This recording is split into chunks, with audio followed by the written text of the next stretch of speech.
All right. So let's put on our beards and spinning guitars, grab our hot rod Oh, keys, and yes. off we go.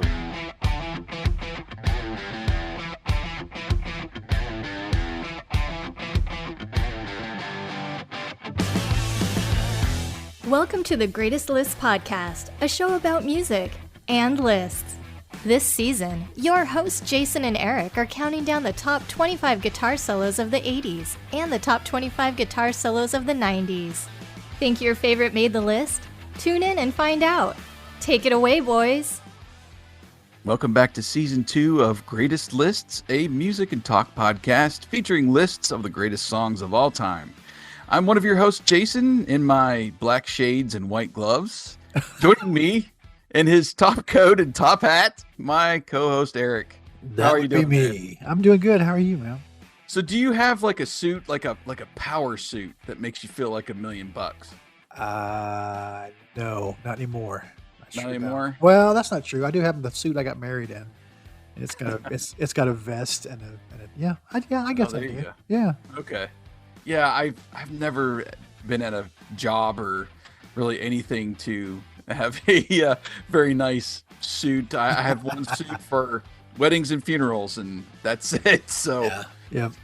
my sharp dressing is not very sharp. We'll say that. Hey, quick reminder before we get into the episode, we're sponsored by HalloweenCostumes.com, which features the largest online selection of Halloween costumes. And by the largest, if you want to go as a sharp-dressed Billy Gibbons, they have the beard for you. Let me tell you, it's out there. Or maybe you just want to rock a mustache, then all you need is the Freddie Mercury costume that they have over there. You know, the yellow jacket with the striped pants, or they even have the Break Free housewife outfit if you really want to steal the party. Oh my So, They whatever you wanna really do. do have everything, don't they? They do, man. I swear. But, you know, the best part is you got to use the promo link in our show notes. You save 15% off whatever costume you want to go as this year. Just click over from the show notes. The savings automatically in your cart. No promo code needed to plug in there. But you got to do it before October 31st. It's really easy, man. You just click over. You see that banner that pops up. Welcome, fans of the Retro Network, which is our, parent company, I guess you would say.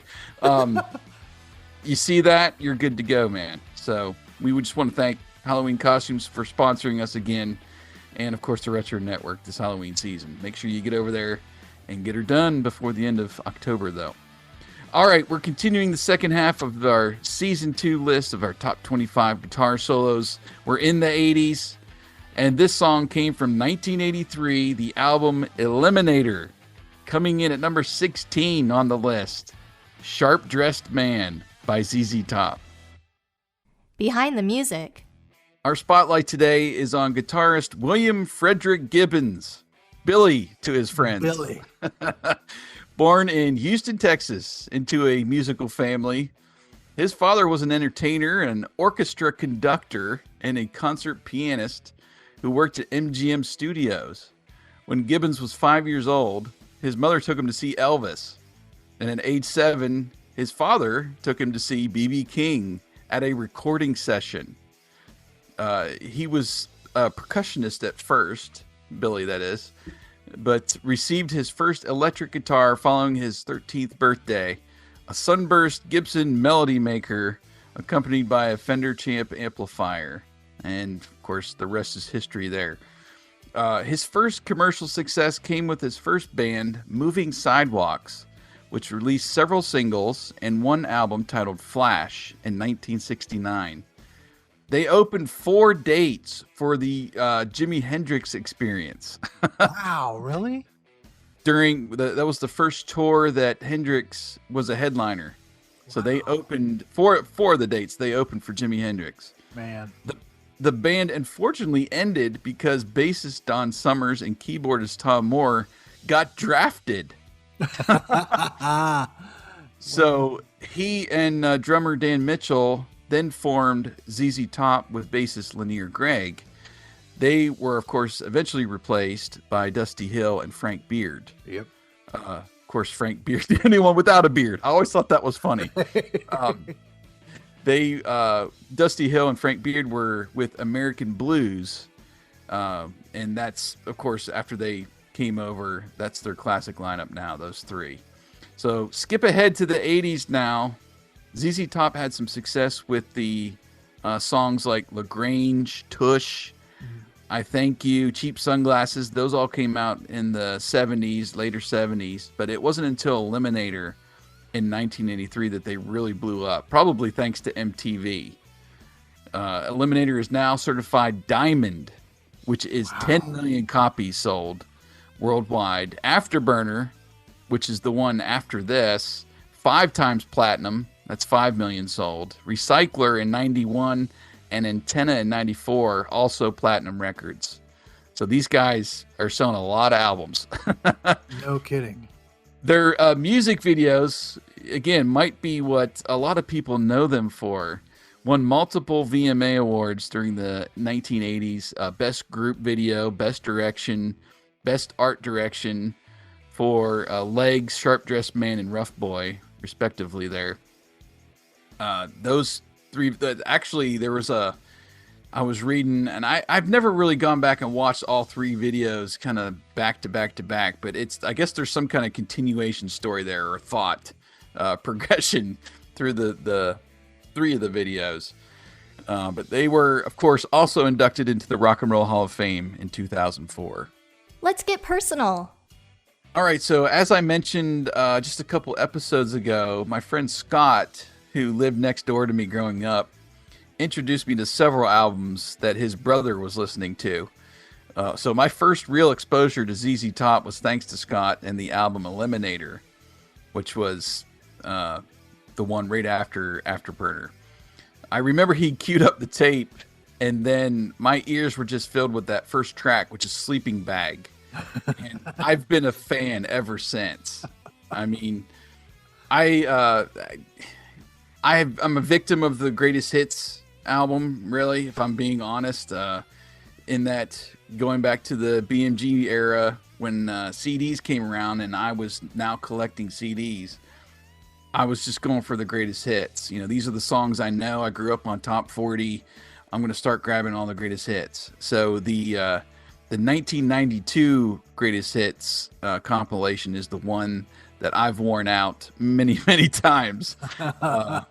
They actually had an accompanying music video compilation on VHS and eventually DVD. I didn't have that, but I just remember wearing out the greatest hits in my car. Right. In the early 90s. And I've since gone back and listened to full albums over the years. But yeah, you know, the music videos too, that might have been some of my early exposure to them. Like this song, Gimme All Your Lovin', Legs. Those were the 3, I think, in the trilogy of videos. Yep. But just, I never made the connection that it was those guys when I listened to that album for the first time. And oh man, I've just been a huge ZZ Top fan. I wish I would have gone to see them at some point. I've never seen them live, but they're just such a fun band, you know. Yeah. What's your exposure or experience with Eliminator? the Eliminator was my first. And it was strictly because of the videos. I fell in love with the ZZ Top girls immediately, and you know that all 3 of those videos were always on somewhere. Yeah. So you know, I started with Eliminator. I liked Afterburner, but I kind of just lost interest after Afterburner. Okay. But and you know, there's several songs that came out before Eliminator that were like radio singles that I knew. Yeah. But this summer I added an album of theirs to my 100 albums list, and I listened to Deguelo, which is the album right before Eliminator. And it's really good. I mean, you know, I thought it was just as good as anything else they've done. So yeah. But yeah, I was a huge fan during Eliminator. And then I mean, it's just a great album. It's Oh, it is. beyond the Yeah. singles. It's just a great album. If you like, honky tonk and blues and that Texas blues type sound, that's that's Yeah. that's it right there. So There's so much more than you think three guys can make, and obviously when you're in the studio, you can add a lot more elements to the song. But you still watch live videos of the three, and it sounds identical. Oh yeah, to no, the album. I've seen them live once, and literally for the first 2 or 3 songs, I stood there like, how are they making all this? How are they doing this? It's so Yeah. It felt like there were like 8 people on stage, and it was just the 3 of them. And so, they're those 3 guys by themselves are able to do a lot at the trio that it's impressive. Yeah.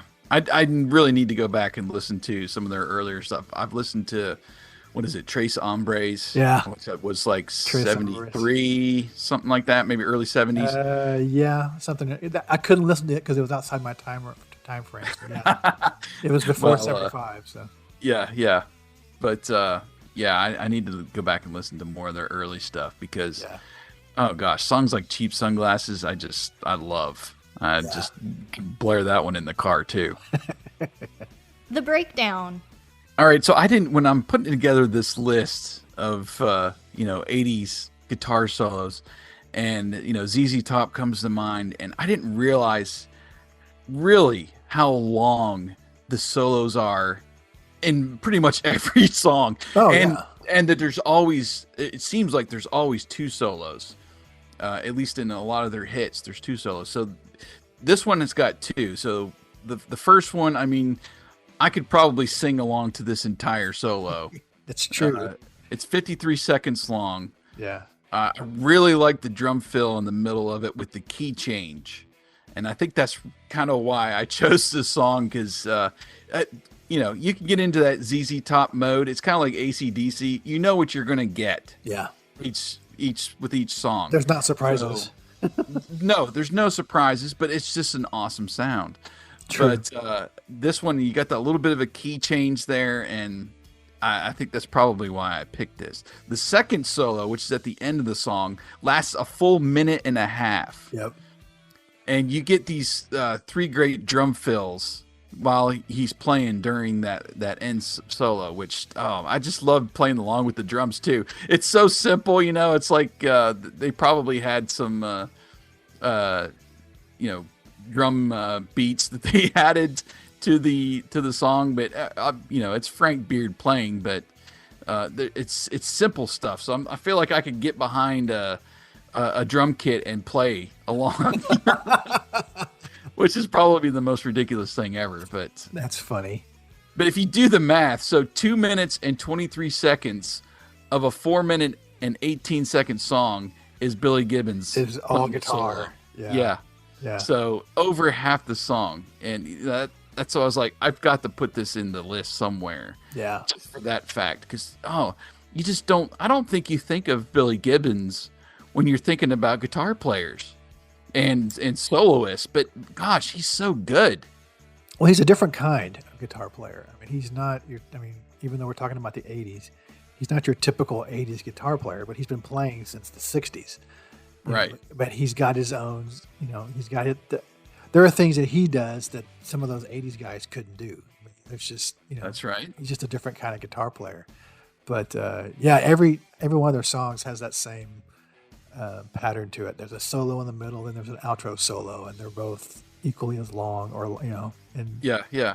They and that's the way their concerts are too. They just, when I say concerts, like I've seen them multiple times. The one I saw, every song was twice as long as the album because the outro solo was just as long as the song was. So and you can just get mesmerized with it. And I still think it's one of the most iconic guitar riffs of all time, this song. It is.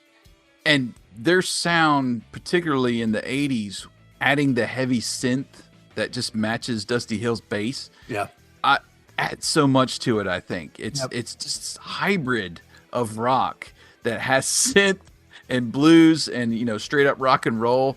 They're so unique. And this song, I love the lyrics too. I love the little answer vocal by Dusty Hill. Black tie.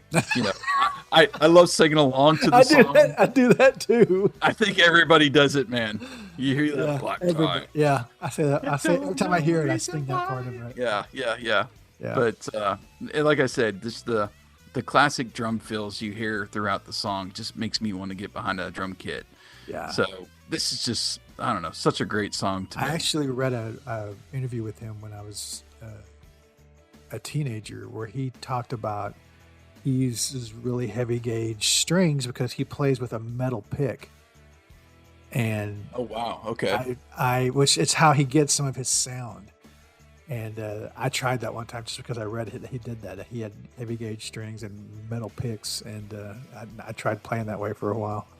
So I mean, like I said, he's not your typical '80s guitar player, but he's his own player, and it's just as good. It makes sense because there's just three of them. Yeah. So you want your sound to be loud when it is. You're using a metal pick, you know. You're gonna. Well, and it gives you a different tone altogether because you're playing. But you think it'd be more reverb or something to boost the sound a little bit too. You know. Yeah. So that's interesting. I didn't know that. All right. Well, here we are, number 16 on the list of the top 25 guitar solos of the 80s. Billy Gibbons and Sharp Dressed Man. Some bonus songs for this episode. Hey, you've been doing it. I'm going to do it. I'm going to fill up the queue, man. So I'm going to save my favorite ZZ Top song in case we do a 70s list. And I've already hinted at it. But as for this list, it really was a toss-up between Sharp Dressed Man and Gimme All Your Lovin'. As far as what song to include. So we've got to put in Gimme All Your Lovin'. Yeah. As our first bonus. Next, we're going to do two from Afterburner, which I just, so good. First, The Planet of Women. Really, really heavy. It's an awesome song to listen to in the car, but up tempo. You get two killer solos on that one. That one's more really hard rock or really driven, more than their kind of blues, playful kind of stuff. Yep. And that one I just would crank to the max in the car. I love that song so much. And then we're going to bring it back down. So we're going to end on Couple Skate. As I've said before. I already know what it's going to be. Yeah, so the first song, I've mentioned this before, I think, too. The first song I ever slow danced to was Rough Boy. Yes. I mean, just... It's a great song. It really is. Killer solos on this song. The outro solo itself is 2 minutes. Yeah. I mean, come on, people. So I just love the feel of the song with the keys and the like synth. This is like synth drums almost. And then, oh man, you just put it on. Go find your significant other, man, and dance it out. I'm telling you, maximum volume. Put yourself between the speakers. This is the terrific song. Yeah, this is the song. If my wife throws me like a 50th birthday party and invites all my friends and a DJ, I will request this song right here that I get her out there with. Yeah, that's amazing. Love it. And it wasn't her too that I. But anyway, oh man, ZZ Top. I can't say enough good things about them, and I haven't really explored their catalog like I probably should have by now. Right. So I have actually listened to some of their later albums, but yeah, I need to go back to the early stuff. So there you go. We're gonna fill up the queue for you. We're gonna bring you up. We're gonna bring it down. You're gonna love it if you've listened to the bonus songs this week. So if you got Spotify Premium, just sit tight. You're gonna hear them all in their entirety. If not, use those song whip links in the show notes. That's an easy way just to click over to Amazon Music, YouTube Music, wherever you're getting your streaming music from, and that'll click you right to the song so you can go listen to after we blab about it. You want to find us, leave a comment on this episode, you can do that right there on Spotify, or go find us on what we're calling Twix, Twitter or X, Twix. At Greatest Lists. Of course, we are putting episodes out to YouTube as well.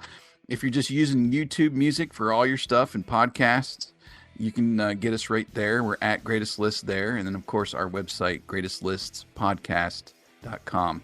Eric will take over for the next show, our number 15 selection, which I think would be James Bond's favorite song on the list. Think about it. Why? Think about the name of the song. Okay. You guys can ponder that until you come back around to the next episode. But we thank you for listening to Greatest List. We look forward to continuing those top 25 guitar solos of the 80s next time. You've been listening to The Greatest Lists.